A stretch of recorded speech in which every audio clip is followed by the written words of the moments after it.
So just to kind of echo what Brian was saying, I think it's really important for us to realize how awesome all the people in this room are. So I know a lot of us are at different levels in our experience as coordinators, but one of the things that's made the biggest difference for me and my organization has been the other people in this room that I've been able to bounce ideas off of and go to for advice. And that's why our programs are as awesome as they are. So the three things, I reflected back on the last few years, and the three things that I feel like have made the biggest difference for us are, one, the relationship with our management team. The second is the retention process, which I know there's going to be a full panel on that tomorrow, but I'm going to touch on a couple things there.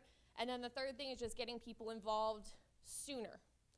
So to start with the relationships with managers, do your DVMs know does your DVM and district manager team know what your 2-year vision is? Do they know what the 3-year vision is? Do they know what the 5-year plan is? Do they know how much you're trying to sell for the year?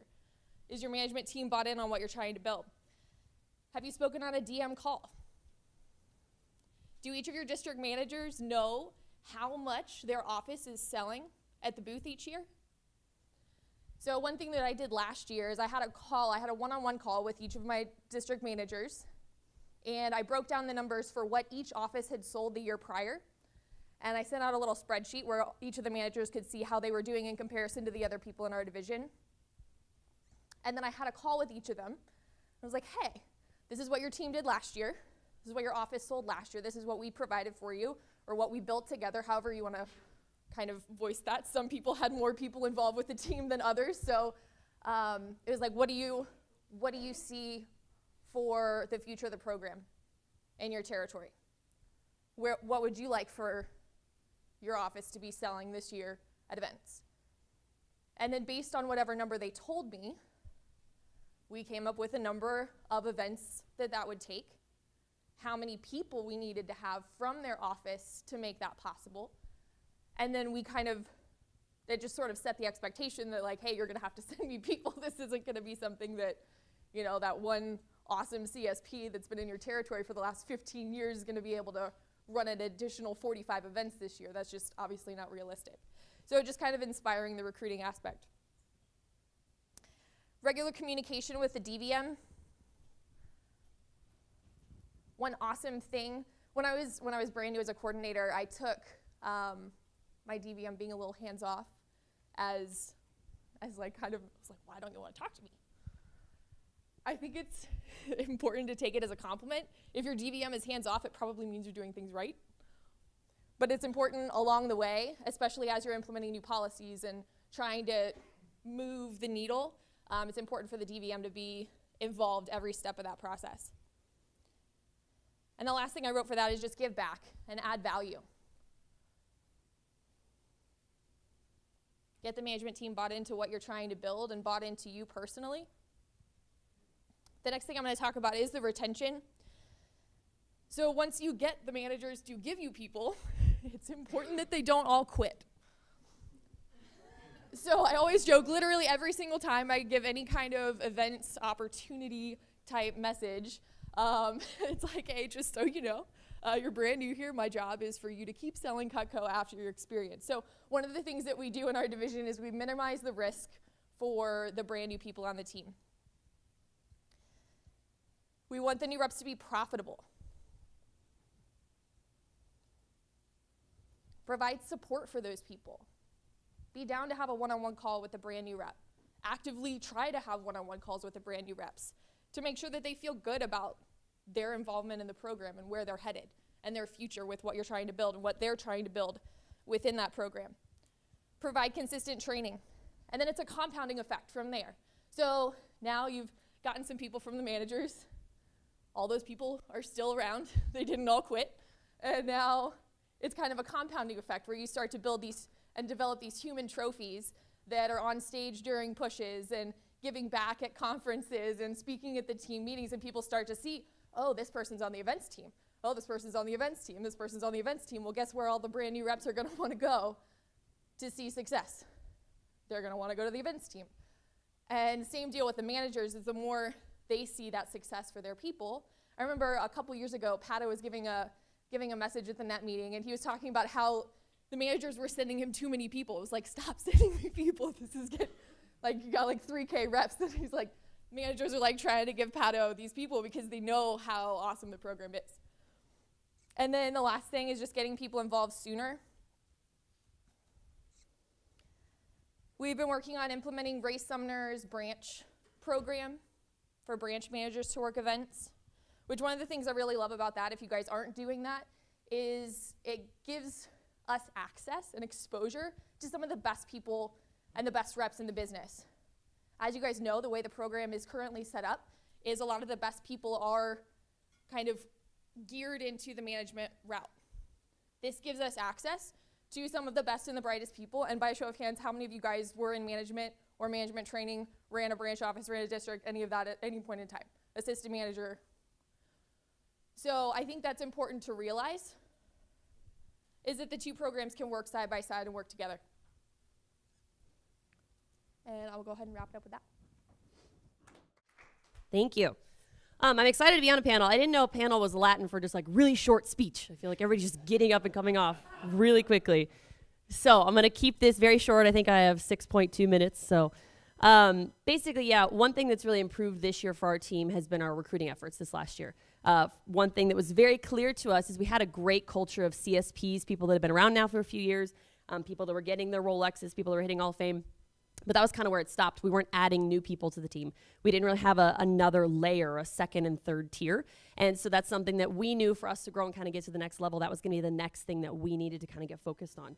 So we kind of had to look at if we were to max out, and you can do this in your territory too, if you were to max out all available shows in your area, like not just what you're doing, not just what you know about, but like really what's possible and what's available, how big of a team would you need for that? How many people? And the important thing to remember is that a lot of those shows are not events that your CSPs or your top tier people will want to work anyway. This year, we finally started working these gun shows. We're in Texas. There's lots of gun shows. I don't know if you guys know that. Like every 2 weeks, there's a gun show in our area, in the local market. So nobody ever really worked it because it's a small little, it's an $80 show that, you know, you might sell a little bit at, that, you know, a CSP wasn't really going to go out and sit and do that. They'd rather be doing something else or just taking a weekend off. So we added 50 plus K this year just in gun shows, just having like brand new people working these. Like people who are really like trying it out for themselves kind of thing without a lot of instruction from us. 50K to our year just in gun shows. And we've added tens of thousands of dollars in other smaller shows that we were able to try out. And everybody gets to work more because we have people kind of appropriately placed in different kinds of shows. A key to make sure that you are recruiting effectively is make sure that you're setting your dates and your goals and your events now in your calendar. That way you have deadlines. That way you know when your trainings are going to be.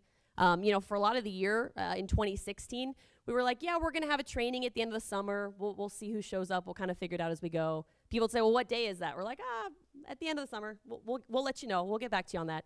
Now it's like it's in our calendar. So for 2017, we actually had, you know, a training attached to the end of SC2. So in 2016, we had about 10 people that ended up being at that. And for 2017, we set a goal. We want to have 50 people at that. We want 50 butts in the chairs that we can train and we can show the opportunity that our events program has to offer. We didn't quite hit 50, but we got to 40. And so we have already talked about this, I don't know, 30 times now, where your focus goes, energy flows. We knew that we wanted to get 50 people there, and that's why we got to 40. And we've retained a lot of those people, and we've added, I don't know, a dozen people to our team that are now like active in our team that are super fired up. Like it's overwhelming. I have these new people who like are at 30 grand in career sales, and they're like, I want to work a show every weekend. Tell me what I need to do. I'll go find shows. I'll try it. Even if nobody else wants to work it, I want to do that. And that's like a cool passion and excitement that you don't necessarily get from your CSPs at that level, right? They're excited about other things, but not necessarily that. They're not wanting to go field test all of your brand new shows that you've never worked before that cost $60, that they're going to go just show up with, you know, a table and a set of knives and try to sell. So that's been challenging us. I'm like, shoot, I got to get these guys more shows, right? Now we're kind of reaching that bottleneck where I'm like, we need to get them more events because we have more people on our team now. So it just keeps going and going. So make sure also that you have multiple trainings. That was another thing. We had our big SC2 training, but last year we had several other just smaller trainings throughout the summer, different times of the year. So get them all on your calendar now, and that way they can be promoted effectively. In addition to that, Nicole touched on this, and this has really been one of the biggest keys, is make sure that you get your buy-in from your managers, because nobody has more influence and more time spent with these reps than the managers. So the DVM, the BMs, the DMs, they need to understand that it's not a competition. I think sometimes there's kind of if you're a little short-sighted, you might think, oh, well, if we're training them to be CSPs, then they're not going to get into management, and there's this kind of pull, like, the managers want to keep them on the management side, or they're going to go CSP and then they're never going to get to a branch or anything like that. That's a lose-lose mentality, and that's not the case. As you can tell, my co-coordinator is a district manager. One of our top reps who sold 150K last year was the DOM. We have, 5 kids that are kind of newer on our team that have been working for the last 9 months that are all going to go branch this summer. And they've been on our fair and show team, and they've been, just crushing it, and then they're going to go branch. So we have a very fluid kind of movement between managers and reps on our team, and that's well promoted to the managers in our division as well. It's thinking about, hey, we're going to keep your people around. We're going to provide free training for your reps, right? They're going to stick around because they're going to get addicted to our culture. I'm going to give them events and make them money and train them, and you're going to make money off of that. And then they're going to stick around so that when you want them to branch next summer, they're still going to be here, right? Because so many kids just get lost at the end of the summer, and we help provide a path for them to stick around long term. So it's important to have those conversations with your managers so that they see the value in adding people to the events team, in getting them tied into your culture. And the other thing, too, is make sure that you prepare them on how they need to promote the program. You don't want them telling people, yeah, you're going to be working the State Fair of Texas next summer. Like, just go ahead, just get started and you'll be there. Make sure that they know what's realistic. How many shows would they be working? What does this look like? What does the events program look like? What is the path to get there? And that's another thing. It's really important to provide a clear path for everybody, for the managers, for the reps, for your coordinators, of how somebody gets into your fair and show team. At what level do they get trained? At what level do they go field training? At what level do they buy their kit? At what level can they work what level of shows? We have C shows, B shows, and A shows. Depending on what level they're at, they can improve and grow in that capacity too, and that gives them something to shoot for. And then just the last thing I'll say, I know my little thing is beeping over here. When you're looking at people to add, right, because it's not just about recruiting, it's about retention, which we're going to talk more about later, but make sure you're focused. Obviously, we look at who the high flyers are, who's that rep that sold 40K this summer that's just crushing it. And we love working with those people too, but a lot of times in our division, that's the kid that's going away to college in another state that's going to be busy with a lot of other stuff. And we're excited to have them. We're excited to train them and hopefully get them in for some shows and some events. But if I have a local kid that's at 10K, but he's super excited and he is just fired up to work shows and maybe not the best in sales yet, that's still the kind of person that I want to nurture and I want to work with. Those are the people we have on our team right now that are just growing and that are just crushing it and that want to work a show every single weekend, and they're there, and we can really develop that person even if they're not the best their first summer, right? We can help facilitate their growth and learning, and they're going to be some of the people that stick around the longest because we help them do that too. So thanks. All right, so for recruiting, I broke this down to 3 parts, okay? So you're going to need to have a recruiting goal, you're going to have a recruiting game plan, and you're going to have a recruiting point person, okay? So the first thing is your goal. A good starting point to figuring out your recruiting goal is just count the number of offices you have in your division, okay? See if you can start with an average of 2 people per office. It's a good starting point, and then you work your way up from there. Make sure you're sitting down with your DVM and making these goals together. Going into your spring and summer, you should definitely be including all your branches going out. They should all be trained by May, and what we do is we have them scheduled in August before they even go out, before they even open their office. That way, come August, they're already scheduled, trained, ready to rock it. Look at your division and then see, do you guys have a lot of new managers? I know a lot of divisions are brand new. So if that's the case, maybe you need to lower your levels to be on the team just for one campaign, to get some more people trained. And nothing's wrong with that. We've done that a few times. We'll blast people for a campaign, all right, 10K, we're only doing this for a month, get trained, don't miss out. Okay, the next thing is a game plan. And the game plan I broke down into 3 parts. So it's promotion, training, and retention. For promoting, every year you got to schedule with your DVM and your top members on the team. What events what events you're going to be running event trainings, right? What events are you going to be running service call trainings? Also make sure to be scheduling your guys. Like this isn't all on you guys as the coordinator.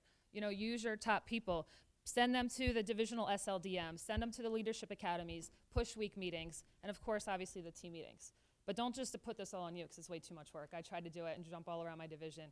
No fun. So delegate. Coach your reps and your managers on how to promote the show team.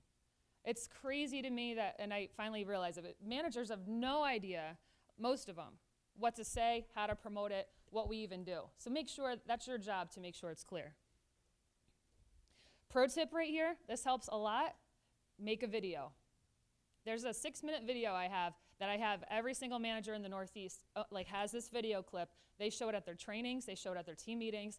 If they don't know how to promote it themselves, all they do is push play and let them watch the video. It's super easy to do and it'll help you guys a lot. Second part is the training. So you guys have to make sure you have a clear path for your reps to get to the training process. And make sure your managers know what that clear path is, right? So if they have a rep that wants to be on the team, make sure your manager knows, okay, you have to contact this person. Because sometimes it's not the coordinator. Someone might have a designated recruiting manager. So just make sure everyone knows, your reps, your managers, what's the clear path to get on the show team. Set those expectations, Make sure once they contact you, you let them know what to bring, you let them know that when to be there.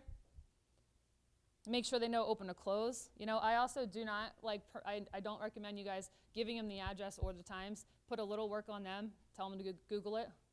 Put that on them for sure. And obviously make sure they have their training kit with them.